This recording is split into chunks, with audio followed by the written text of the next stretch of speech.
महात्मा बुद्ध, जिन्होंने बौद्ध धर्म की स्थापना की, इन्हें लाइट ऑफ एशिया, तथागत और शाक्य मुनि के नाम से भी जाना जाता है। उत्तर वैदिक काल के बाद उपजी हुई सामाजिक और धार्मिक विषमताओं को दूर करते हुए उन्होंने एक नया सिद्धांत दिया जो कि मध्यम मार्ग से जुड़ा था, और उन्होंने आत्मदीपो भव यानी कि अपना प्रकाश स्वयं बनिए, इसका सिद्धांत दिया। तो चलिए जानते हैं महात्मा बुद्ध के बारे में। महात्मा बुद्ध का जन्म 563 ईसा पूर्व में लुम्बिनी नामक स्थान में कपिलवस्तु में हुआ था। यह लुम्बिनी जो है मूलतः नेपाल के तराई क्षेत्र में पड़ता है। इनका वंश जो था वह इक्ष्वाकु वंश था और यह शाक्य कुल से जुड़े थे। इनके पिता का नाम सुद्धोधन था और इनकी माता जो है उनका नाम महामाया था। महात्मा बुद्ध की माता की मृत्यु जो है उनके जन्म के केवल 7 दिन बाद हो गई, और इसके बाद उनके पिता सुद्धोधन ने उनकी मौसी प्रजापति गौतमी से विवाह किया। तो मूलतः प्रजापति गौतमी ने ही महात्मा बुद्ध का पालन पोषण किया था। महात्मा बुद्ध के बचपन का नाम सिद्धार्थ था। उनका विवाह जो है यशोधरा से हुआ था। किससे हुआ था? यशोधरा से हुआ था। कहा जाता है कि जब महात्मा बुद्ध छोटे थे तो एक ज्योतिष ने भविष्यवाणी की थी कि वह तो या तो बहुत बड़े विराट सम्राट बनेंगे या फिर सन्यासी बनेंगे। तो उनके पिता सुद्धोधन ने उन्हें सांसारिक बातों से दूर करने का प्रयास किया और उन्हें दुख तकलीफ से दूर करने का प्रयास किया, और बहुत कम आयु में, केवल 16 वर्ष की आयु में उनका विवाह यशोधरा से करा दिया गया। लेकिन और जब उनके पुत्र का जन्म हुआ तो कहा जाता है उन्होंने उसका नाम यह सोच कर रखा कि राहुल, यानी कि एक और बंधन, यानी कि उन्हें लग रहा था कि ये पुत्र जो हो गया उनका एक और बंधन है उनके लिए, तो इसलिए उन्होंने अपने पुत्र का नाम राहुल रखा। तो ये उनके जीवन के बारे में चर्चा हुई। मुख्यतः कहा जाता है कि एक बार जब वो घर से बाहर निकले थे तो उन्होंने 4 दृश्य देखे। क्या क्या दृश्य देखा?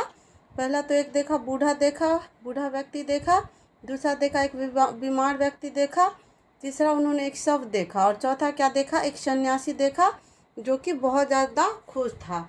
तो उनका जो सारथी थे उन्होंने उनसे पूछा कि भाई ऐसा क्यों है कि एक बूढ़ा व्यक्ति है, एक बीमार है, और एक तो गुजर चुका है वो सब है उसका, और एक सन्यासी है वो सबसे अलग है, सबसे खुश है।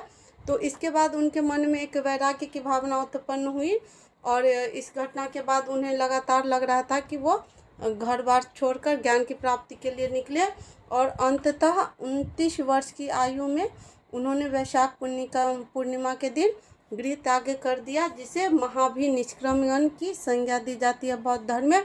क्या कहा जाता है इस घटना को? महात्मा बुद्ध के घर छोड़ने की घटना को बौद्ध धर्म में महाभिनिष्क्रमण की संज्ञा दी जाती है।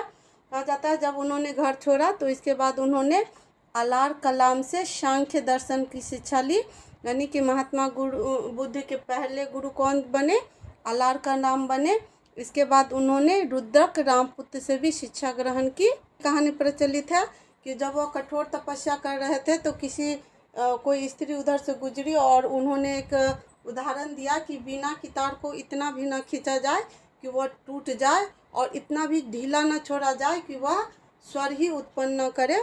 तो इस बात से शिक्षा लिया उन्होंने, और इसके बाद से ही महात्मा बुद्ध ने मध्यम मार्ग पे चलना प्रारंभ किया, और अंततः 35 वर्ष की आयु में बोध गया में निरंजना, जिसे फल्गु नदी भी कहा जाता है, निरंजना नदी के तट पर पीपल वृक्ष के नीचे उन्हें ज्ञान की प्राप्ति हुई, और ज्ञान प्राप्ति के बाद ही वह महात्मा बुद्ध कहलाए। उन्होंने अपना प्रथम उपदेश जो है वह सारनाथ में दिया, और उनके प्रथम उपदेश देने की घटना को बौद्ध धर्म में धर्म चक्र परिवर्तन कहा जाता है। क्या कहा जाता है? धर्म चक्र परिवर्तन कहा जाता है। महात्मा बुद्ध ने जो है अपना मूलतः उपदेश जो है वह पाली भाषा में दिया। अब जानते हैं उनके मुख्य शिष्य कौन कौन बने। जब उन्होंने उपदेश देना प्रारंभ किया, लोगों को ज्ञान देना प्रारंभ किया, तो उनके प्रमुख शिष्य जो है 5 लोग बने थे। इसके बाद जो है उनके प्रमुख शिष्य कौन बन गए थे? आनंद और उपाली उनके प्रमुख शिष्य बन गए थे। वहीं उनके शिष्या की बात किया करें तो उनकी माता प्रजापति गौतमी उनकी प्रथम शिष्या बनी थी, और इसके बाद एक आम्रपाली नामक नृत्यांगना थी, वह उनकी शिष्या बनी थी। महात्मा बुद्ध ने अपना जो अंतिम उपदेश वह शुभच्छ को दिया था। ये भी प्रश्न पूछे जाते हैं परीक्षा में। बौद्ध धर्म को बहुत सारे शासकों ने भी संरक्षण दिया। तो कुछ प्रमुख शासक के नाम हैं, जो कि है बिंबिसार, प्रसेनजित, उद्यान, अशोक, कनिष्क, मिनांडर। ये सभी शासक थे जिन्होंने, हर्षवर्धन, इन सभी शासकों ने जो है बौद्ध धर्म को प्रसिद्ध दिया, उसको आगे बढ़ाने का काम किया। और बात करें कि महात्मा बुद्ध ने अपना उपदेश सर्वाधिक यानी सबसे ज़्यादा उपदेश कहाँ दिया, तो श्रावस्ती में दिया, जो कि कौशल की राजधानी थी। और अंगुलीमाल की कथा आपने सुनी होगी, तो यह भी श्रावस्ती से जुड़ी है। कहा जाता है कि जब एक बार जंगल से महात्मा बुद्ध गुजर रहे थे, तो अंगुलीमाल नामक डाकू ने उन्हें घेर लिया था और कहा था ठहर जा। और तब महात्मा बुद्ध ने उसे उत्तर दिया था कि मैं तो ठहर गया, तू कब ठहरेगा। तो इसके बाद से उन्होंने कहा कि जब तुम एक पेड़ की पत्ती को तोड़ सकते हो और उसे वापस जोड़ नहीं सकते हो, तो उसे तोड़ने का भी तुम्हें कोई अधिकार नहीं है। और इसके बाद अंगुलीमाल का हृदय परिवर्तन हो गया, अब वह उनका शिष्य बन गया। तो यह घटना भी कहाँ से जुड़ी है, श्रावस्ती से जुड़ी है। और उन्होंने अपना अंतिम उपदेश जो दिया वो कुशीनगर में दिया। कुशीनगर क्या थी, मल्लों की राजधानी थी। इसके बारे में हम बाद में पढ़ेंगे, जब महाजनपद पे आएंगे तो कुशीनगर के बारे में भी पढ़ेंगे। उनकी मृत्यु जो है 80 वर्ष की अवस्था में 483 ईसा पूर्व में हुई थी। और कहाँ हुई थी, तो कुशीनगर में हुई थी इनकी मृत्यु। और उनके महात्मा बुद्ध की मृत्यु की घटना को क्या कहा जाता है, तो इसे महापरिनिर्वाण कहा जाता है। क्या कहा जाता है फ्रेंड्स, महापरिनिर्वाण की घटना कहा जाता है। अब जानते हैं उनके जीवन की अन्य घटनाओं के बारे में। महात्मा बुद्ध के जीवन से जुड़ी जो भी घटनाएं हुई मूलतः, तो उनका एक प्रतीक चिन्ह बना दिया गया आराधना के लिए, साधना करने के लिए। तो उनके जन्म से जुड़ा हुआ मूल चिन्ह क्या था, कमल एवं सांड था। गृह त्यागी का प्रतीक क्या था, तो घोड़ा था। ज्ञान प्राप्ति का प्रतीक क्या था, पीपल का वृक्ष या बोधि वृक्ष था। निर्वाण प्राप्ति का प्रतीक क्या था, तो पद चिन्ह था। और उनकी मृत्यु का प्रतीक क्या बन गया, तो स्तूप बन गया। कहा जाता है कि महात्मा बुद्ध की मृत्यु के बाद उनके जो अवशेष थे उनको 8 भागों में बांटकर उन पर 8 स्तूपों की स्थापना की गई। तो उनकी मृत्यु का प्रतीक चिन्ह क्या हो गया, स्तूप हो गया। आगे देखते हैं बौद्ध धर्म के शिक्षा और सिद्धांत के बारे में। बौद्ध धर्म के त्रिरत्न हैं, तो क्या त्रिरत्न है, पहला है बुद्ध, फिर है धम्म और तीसरा है संघ। यानी कि बुद्ध कहते हैं कि आप धर्म की शरण में जाइए और संघ की शरण में जाइए। महात्मा बुद्ध ने एक संघ की स्थापना की थी सारनाथ में, और उसी के द्वारा उन्होंने बौद्ध धर्म का प्रचार प्रसार करना प्रारंभ किया। उन्होंने बौद्ध धर्म के मूलाधार 4 आर्य सत्य हैं। उन्होंने 4 आर्य सत्य के बारे में बताया, जिसका हमने पहले भी उल्लेख किया था। पहला क्या है, दुख है। दूसरा क्या है, समुदाय है। तीसरा क्या है, दुख समुदाय है। तीसरा क्या है, दुख निरोध है। और चौथा क्या है, दुख निरोध गामिनी प्रतिपदा है। यानी कि दुख से आप कैसे मुक्ति पाएंगे उसके बारे में बताया गया है। और बौद्ध धर्म में दुखों से मुक्ति के लिए 8 मार्ग बताए गए हैं, जिन्हें अष्टांगिक मार्ग कहा गया है। और इन्हें मध्यम प्रतिपदा अर्थात मध्यम मार्ग भी कहा जाता है। हमने पहले भी इसके बारे में बताया कि महात्मा बुद्ध ने हमेशा मध्यम मार्ग का सिद्धांत दिया। अभी ये अष्टांगिक मार्ग क्या क्या थे, तो इसके बारे में जान लेते हैं। पहला अष्टांगिक मार्ग है सम्यक दृष्टि, यानी अपनी दृष्टिकोण को अच्छा रखिए। सम्यक संकल्प, सम्यक वाणी, वाणी को हमेशा अच्छा रखिए। अपने कर्म को अच्छा रखिए। सम्यक कर्मांत, सम्यक आजीव, सम्यक व्यायाम, सम्यक स्मृति एवं सम्यक समाधि। ये 8 अष्टांगिक मार्ग है जिसके द्वारा व्यक्ति निर्वाण प्राप्त कर सकता है। और कहा जाता है कि बौद्ध धर्म में मनुष्य के जीवन का परम लक्ष्य क्या बताया गया है, निर्वाण की प्राप्ति बताया गया है। निर्वाण का अर्थ होता है जन्म मरण के चक्कर से मुक्त हो जाना, मोक्ष की प्राप्ति हो जाना, जिसे बौद्ध धर्म में दीपक का बुझ जाना भी कहते हैं। अभी जानते हैं बौद्ध धर्म के बारे में कुछ और बातों के बारे में। तो बौद्ध धर्म में आत्मा की परिकल्पना नहीं की गई, यानी कि बौद्ध धर्म में आत्मा की मान्यता नहीं है, लेकिन पुनर्जन्म की मान्यता है। यानी विश्व दुखों से भरा है, यह सिद्धांत महात्मा बुद्ध ने कहाँ से लिया था, तो यह उपनिषद से लिया था। महात्मा बुद्ध ने बौद्ध धर्म के प्रचार के लिए अनेक संघ की स्थापना की थी। और इस संघ के बारे में जानते हैं। तो बौद्ध धर्म में प्रचार के लिए जिन्होंने संन्यास ग्रहण किया, यानी कि जो सन्यासी बन गए उन्हें क्या कहा गया, भिक्षुक कहा गया। लेकिन कुछ लोग ऐसे भी थे जो गृहस्थ जीवन जीते हुए बौद्ध धर्म को मानते थे, तो वैसे लोगों को क्या कहा गया, उपासक कहा गया। बौद्ध संघ में प्रविष्टि के लिए न्यूनतम आयु कितनी थी, 15 वर्ष की थी। यानी कि ऐसा नहीं है कि 10 साल का 5 साल का बच्चा भी बौद्ध धर्म में शामिल हो जाएगा, ऐसा नहीं था। कि ऐसा माना जाता था कि 15 वर्ष की आयु होते होते व्यक्ति को का विवेक स्वविवेक जाग जाता है, तो वो डिसीजन ले सकता है। तो उसकी न्यूनतम आयु जो थी वो 15 वर्ष थी। बौद्ध संघ में प्रवेश होने को क्या कहा जाता था, जो कोई भी व्यक्ति बौद्ध संघ में प्रवेश लेते थे तो उस घटना को उपसंपदा कहा जाता था। बौद्धों का सबसे पवित्र त्योहार क्या था, तो वैशाख पूर्णिमा था। और यह क्यों खास हो जाता है, क्योंकि इसी दिन वैशाख पूर्णिमा के दिन ही बुद्ध का जन्म भी हुआ, उन्हें ज्ञान की प्राप्ति भी हुई और उनका महापरिनिर्वाण जो प्राप्ति हुई उन्हें, वह भी वैशाख पूर्णिमा के दिन हुई। तो बौद्ध धर्म का सबसे पवित्र त्यौहार जो हो जाता है वह वैशाख पूर्णिमा हो जाता है। महात्मा बुद्ध ने वर्ण व्यवस्था एवं जाति व्यवस्था का विरोध किया और यही कारण है कि बौद्ध धर्म जो है बहुत ज़्यादा प्रचलित हुआ, बहुत ज़्यादा लोगों में लोकप्रिय हुआ। महात्मा बुद्ध ने जो है स्त्रियों को भी संघ में प्रवेश दिया, जिसके वजह से एक समानता की भावना भी बौद्ध धर्म में देखी गई। बौद्ध संघ की स्थापना कहाँ की गई थी, तो सारनाथ में की गई थी। और बौद्ध संघ का संगठन जो है वह गणतंत्र प्रणाली पर आधारित था। ऐसा नहीं था कि कोई एक व्यक्ति डिसीजन ले रहा है, एक कोई भी डिसीजन लिया जाता था तो सबसे मिलकर एक विचार विमर्श के द्वारा ही कोई डिसीजन लिया जाता था। और बुद्ध ने व्यक्ति के नैतिक जीवन के लिए 10 सीलों का सिद्धांत दिया। अब जानते हैं बौद्ध संगीतियों के बारे में।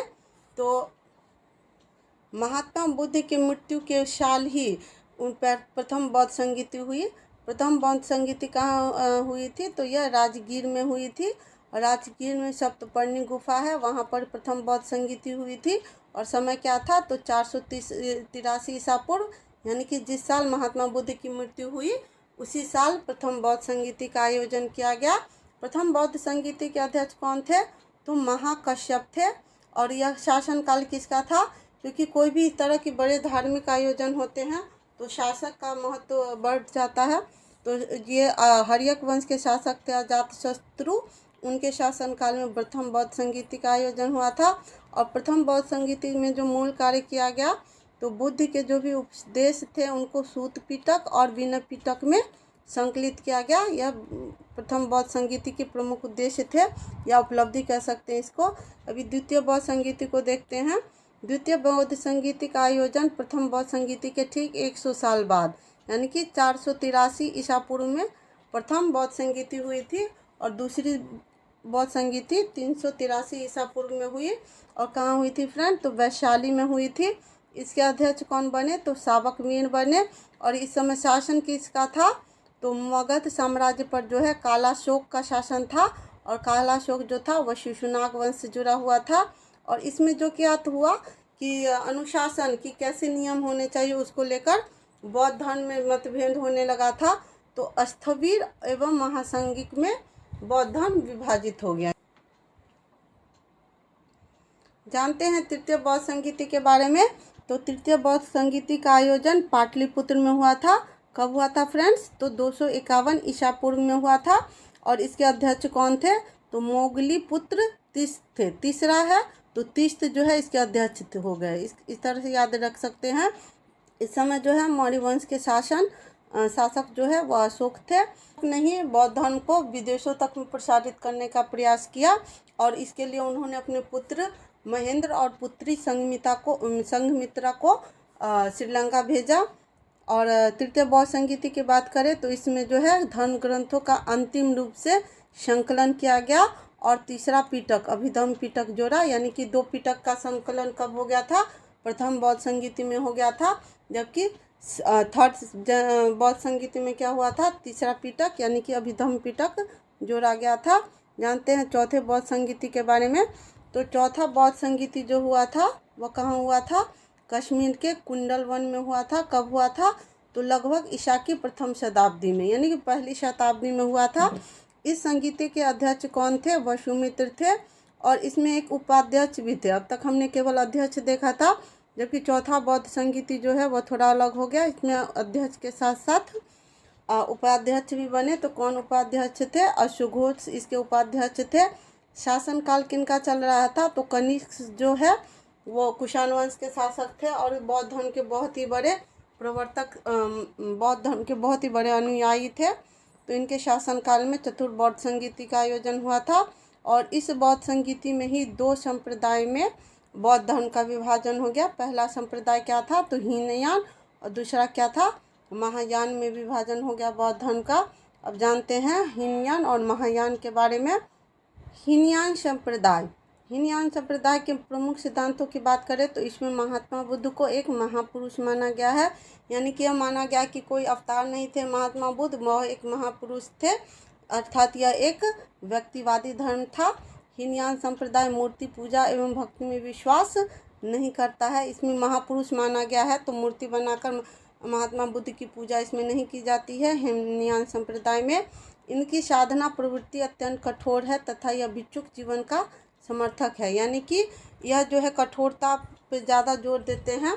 तो भिक्षुक ही जो उपासक हैं, यानी जो गृहस्थ लोग हैं, वो इसका पालन करना मुश्किल है उनके लिए, तो भिक्षुक जीवन का समर्थक है। इसका आदर्श अरहंत प्राप्त करना है। यह भी 2 संप्रदाय में बट गया, जिसमें प्रमुख है वैभाषिक और संतांत्रिक। क्या है? वैभाषिक और संतांत्रिक। बौद्ध धर्म की शिक्षा का प्रमुख केंद्र वल्लभी था। उस समय हम भारत में जब बौद्ध धर्म का उदय हो रहा था, विस्तार हो रहा था, तो अलग अलग शिक्षा केंद्र बनने लगे थे। तो हीनयान बौद्ध धर्म शिक्षा का प्रमुख केंद्र क्या बन गया था? वल्लभी बन गया था। अब जानते हैं महायान शाखा के बारे में। तो महायान शाखा में महात्मा बुद्ध को देवता माना गया और जब इनको देवता माना गया तो उनकी मूर्ति पूजा भी प्रारंभ हो गई। इसमें परोपकार एवं सेवा पर बल दिया गया।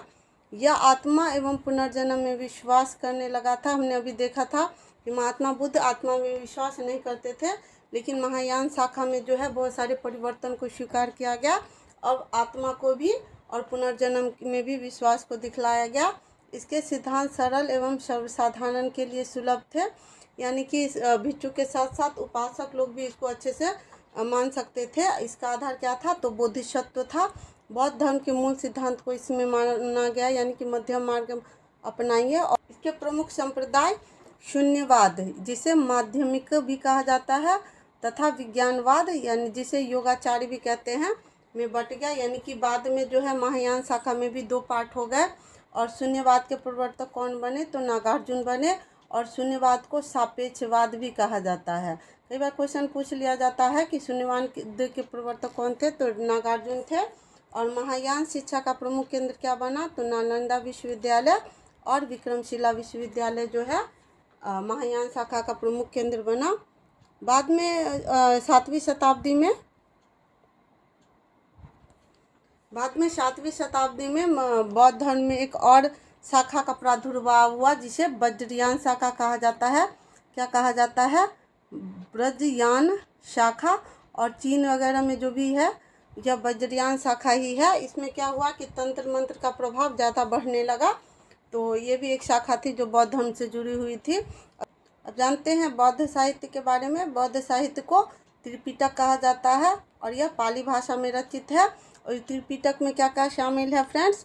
तो इसमें शामिल है विनय पिटक। विनय पिटक में क्या है? तो संघ से संबंधित नियम है। सूत पिटक, जिसमें बौद्ध धर्म के सिद्धांत एवं उद्देश्य शामिल हैं। और अभिधम्म पिटक, जिसमें बौद्ध धर्म के धार्मिक सिद्धांतों का संकलन किया गया है। तो ये मेन 3 पिटक हैं। और इसके अलावा भी बौद्ध धर्म की एक प्रमुख रचना है जातक कथाएं। जातक कथाओं में क्या है? महात्मा बुद्ध के पूर्व जन्म की कथा का संकलन किया गया है। और बौद्ध धर्म के त्रिरत्न क्या है? बुद्धम, धम्मम, संघम, यानी बुद्ध, धम्म, संघ, ये जो है बौद्ध धर्म के त्रिरत्न हैं। इसके अलावा भी कुछ बौद्ध धर्म से जुड़ी हुई रचनाएं हैं जिनसे अक्सर प्रश्न पूछे जाते हैं, तो उनको देख लेते हैं। बौद्ध ग्रंथ और उनके रचनाकार के बारे में जानते हैं। मिलिंद पन्हो, इसके रचनाकार कौन थे? तो नागसेन थे। बुद्ध चरित्र, सौंदरानंद और सारिपुत्र परिकरण, यानी कि ये तीनों पुस्तकों के रचयिता कौन थे? तो अश्वघोष थे। माध्यमिका कारिता, इसके रचयिता कौन थे? नागार्जुन थे, जिन्होंने शून्यवाद का प्रवर्तन किया। विशुद्ध मग, इसके रचयिता कौन थे? तो बुद्ध घोष थे। और अभिधम्म कोश के रचयिता कौन थे? वसुबंधु थे। इस बुक की लिस्ट को अच्छे से आप याद कर लीजिएगा, इनसे अक्सर प्रश्न पूछे जाते हैं। अब जानते हैं बौद्ध धर्म की प्रमुख देन के बारे में, जो कि भारत को मिला और साथ में पूरे विश्व को मिला। तो महात्मा बुद्ध ने मध्यम मार्ग का रास्ता बताया, यानी कि कठोरता का समर्थन उन्होंने नहीं किया। बौद्ध धर्म ने पाली भाषा में उपदेश दिया, यानी कि जनसाधारण की भाषा में उपदेश दिया, इसलिए वो जनसाधारण से जुड़ पाए। इसमें जटिल दार्शनिक सिद्धांत नहीं थे। बौद्ध धर्म को राजकीय संरक्षण प्रदान किया। बहुत सारे शासकों ने बौद्ध धर्म को राजकीय संरक्षण प्रदान किया, इसके वजह से यह देश विशेष में प्रसारित हुआ। बौद्ध धर्म ने सामाजिक समानता का सिद्धांत दिया, क्योंकि इसमें स्त्रियों को भी प्रवेश मिला। बौद्ध धर्म का प्रचार भारत सहित पूरे एशिया महाद्वीप में हुआ, इसके बारे में हम पहले भी चर्चा कर चुके हैं। बौद्ध धर्म ने भारत को प्रमुख शिक्षा केंद्र नालंदा विश्वविद्यालय, वल्लभी एवं विक्रमशिला विश्वविद्यालय प्रदान किया। यानी ये जो प्रमुख शिक्षा केंद्र बने प्राचीन भारत के, तो ये बौद्ध धर्म की वजह से ही बन पाए। और बुद्ध मूर्तियों का निर्माण मुख्यतः गांधार शैली में हुआ, जिससे गांधार कला का विकास हुआ। तो ये मूल देन थी बौद्ध धर्म की, जो भारत को मिली। वीडियो आपको कैसा लगा, अपनी प्रतिक्रिया जरूर दीजिएगा। Thank you for watching. जय भारत, जय हिंद।